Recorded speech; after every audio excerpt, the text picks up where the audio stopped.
اعوذ باللہ من الشیطان الرجیم بسم اللہ الرحمن الرحیم سبحان الذی اسری بعبده لیلا من المسجد الحرام الى المسجد الاقصى الذي باركنا حوله لنريه من آیاتنا انه هو السمیع البصیر۔ سورۃ بنی اسرائیل اس سورت کا نام ہے اور سورۃ اسراء، جیسا کہ لفظ سے پتہ چل رہا ہے اسریٰ بعبدہ، اسراء مطلب سیر کرائی۔ ٹھیک ہے جی، یہ مکی صورت ہے۔ سیدنا عبداللہ بن مسعود رضی اللہ تعالی عنہ فرماتے ہیں کہ سورۃ بنی اسرائیل، سورۃ کہف اور سورۃ مریم قدیم مکی صورتوں میں سے ہیں۔ ٹھیک ہے جی، اور ایک روایت میں آتا ہے کہ اللہ کے رسول صلی اللہ علیہ وسلم سورۃ بنی اسرائیل اور سورۃ زمر کی ہر رات تلاوت فرماتے تھے۔ سبحان الذی، پاک ہے، سبحان پاک ہے، الذی وہ ذات یا وہ اللہ، کسی سے پاک ہے۔ کلمہ تنزیہ کہتے ہیں اللہ تبارک و تعالی تمام نقص، تمام عیوب سے پاک ہے، تمام کمزوریوں سے پاک ہے۔ اور مفسرین لکھتے ہیں کہ جہاں پر اللہ تبارک و تعالی سبحان کا لفظ ذکر کریں تو معنی یہ ہوتا ہے کہ اللہ تبارک و تعالی توجہ دلانا چاہ رہے ہوتے ہیں، اس کے بعد ایک عظیم الشان یا بہت بڑا کارنامہ یا بہت بڑا مسئلہ یا بہت بڑا حکم بیان کرنا مقصود ہوتا ہے، یعنی سبحان اللہ پاک ہے۔ یعنی اس کے بعد ایسا واقعہ معراج کا جو انسانی طاقت سے باہر ہے۔ کیوں؟ انسان کو اسباب کی ضرورت پڑتی ہے، لیکن اللہ وہ طاقتور ہے، وہ کر سکتا ہے، اس کو اسباب کی ضرورت نہیں پڑتی۔ اسرا سیر کرائی یا لے گیا، بعبدہ ہی اپنے بندے کو، عبد یہاں نام نہیں لیا، محمد صلی اللہ علیہ وسلم نہیں لیا، بعبد مخلوقات کی صفات میں سے سب سے عظیم ترین صفت عبد بندگی ہے۔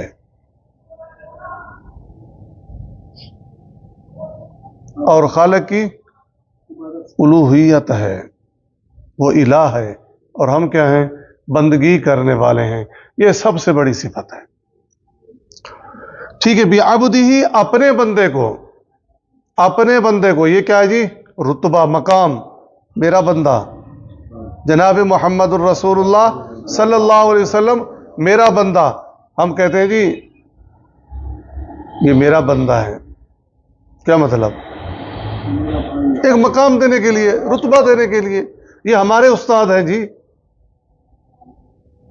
تو بعبدہ ہی اپنے بندے کو۔ اور یہ بھی ایک نقطہ نکلتا ہے کہ محمد صلی اللہ علیہ وسلم عبد تھے، بندگی کرنے والے تھے، معبود نہیں تھے۔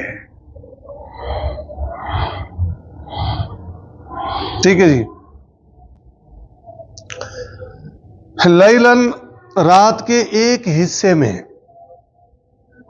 پاک ہے وہ ذات جس نے اپنے بندے کو سیر کرائی رات کے ایک حصے میں، پوری رات نہیں کہا، لیلاً ایک حصے میں۔ وہ کر سکتا ہے نا، کن فیکون کا مالک ہے۔ من المسجد الحرام، مسجد حرام سے، ٹھیک ہے جی، الی المسجد الاقصی، مسجد اقصی تک۔ یہ 40 راتوں کا سفر اللہ نے ایک رات کے حصے میں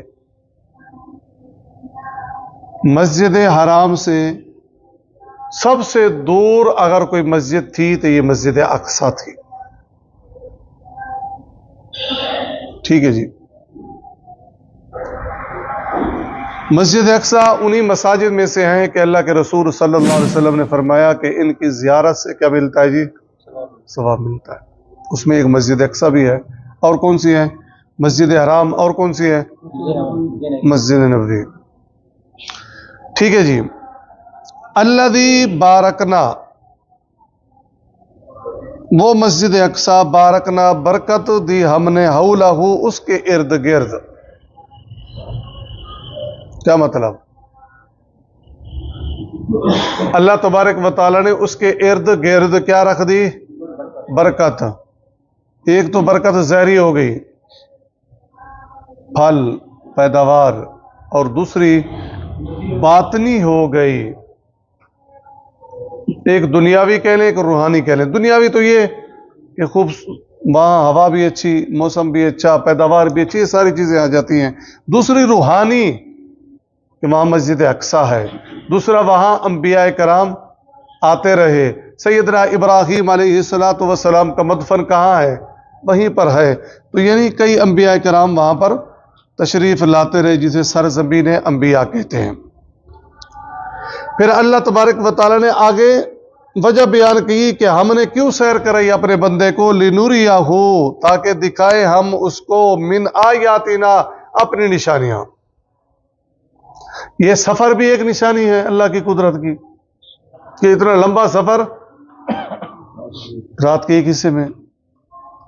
پھر مسجد اقصی سے لے کر سدرۃ المنتہا، یہ بھی نشانی ہے. پھر جس سواری پر بٹھایا وہ بھی بہت بڑی نشانی تھی، جہاں اس کی نگاہ جاتی تھی وہاں اس کا قدم. مسجد اقصی کے اندر انبیاء کی امامت کروانا، یہ بھی نشانی. پہلے آسمان، دوسرا آسمان، تیسرا انبیاء سے ملاقات، جنت و جہنم کی سیر، نمازوں کی فرضیت، یہ کیا ہے ساری؟ لِنُرِیَہُ مِنْ آیاتنا، لَقَدْ رَآ مِنْ آیَاتِ رَبِّهِ الْكُبْرَى.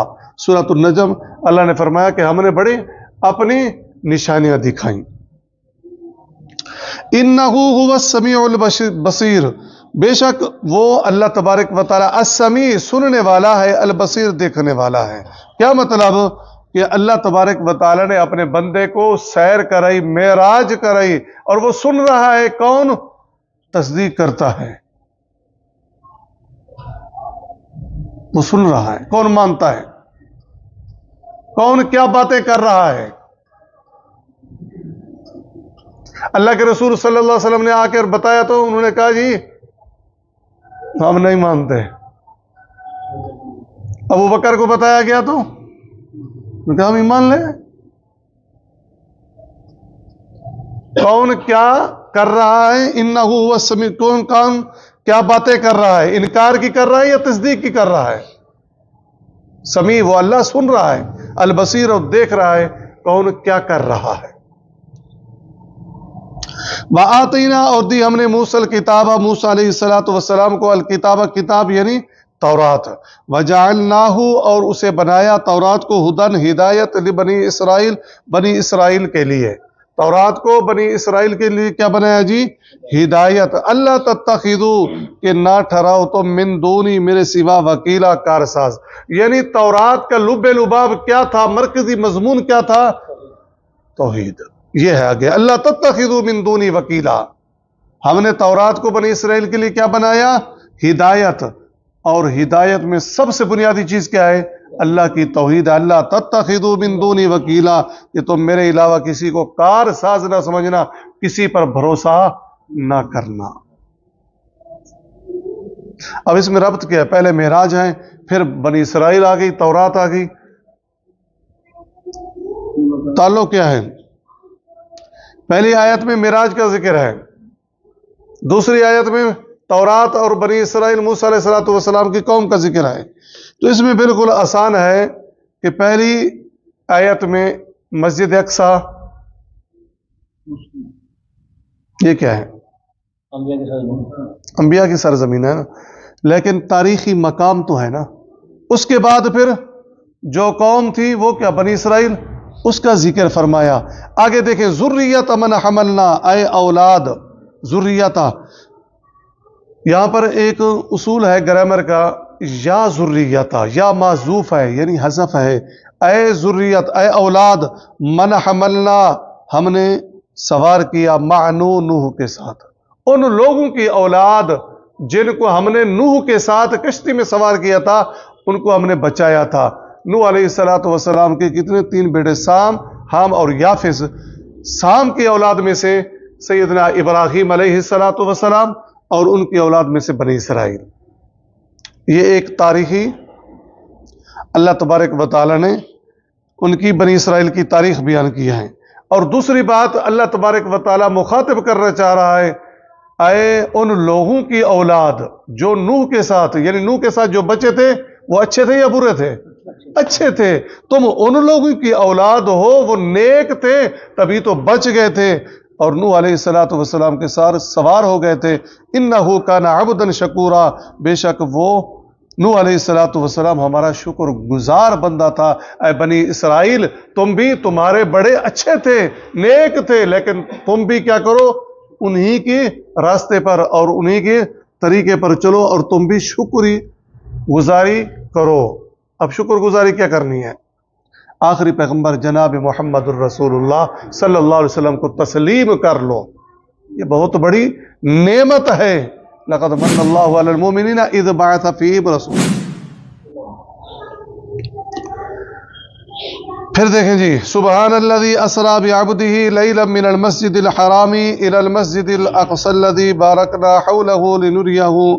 اللہ وہ پاک ذات ہے جو اپنے بندے محمد صلی اللہ علیہ وسلم کو راتوں رات مسجد حرام خانہ کعبہ سے مسجد اقصی بیت المقدس تک لے گیا، جس کے گرد و پیش کو ہم نے بابرکت بنا رکھا ہے تاکہ ہم اسے اپنی نشانیاں دکھا دیں۔ بے شک اللہ تعالیٰ سننے والا اور دیکھنے والا ہے۔ وَآتَيْنَا مُوسَى الْكِتَابَ وَجَعَلْنَاهُ هُدًى لِبَنِي إِسْرَائِيلَ أَلَّا تَتَّخِذُوا مِن دُونِي وَكِيلًا۔ اور ہم نے موسیٰ علیہ السلام کو کتاب دی اور اسے بنی اسرائیل کے لیے ہدایت قرار دیا، میرے سوا کسی کو کارساز نہ ٹھہراؤ۔ ذُرِّيَّةَ مَنْ حَمَلْنَا مَعَ نُوحٍ، اے ان لوگوں کی اولاد جن کو ہم نے طوفان کے وقت نوح کے ساتھ کشتی میں سوار کیا تھا۔ انہو کان عبدا شکورا، بے شک نوح ایک شکر گزار بندہ تھا۔ سبحانک اللہم و بحمدک، نشہد ان لا الہ الا انت، نستغفرک و نتوب الیک۔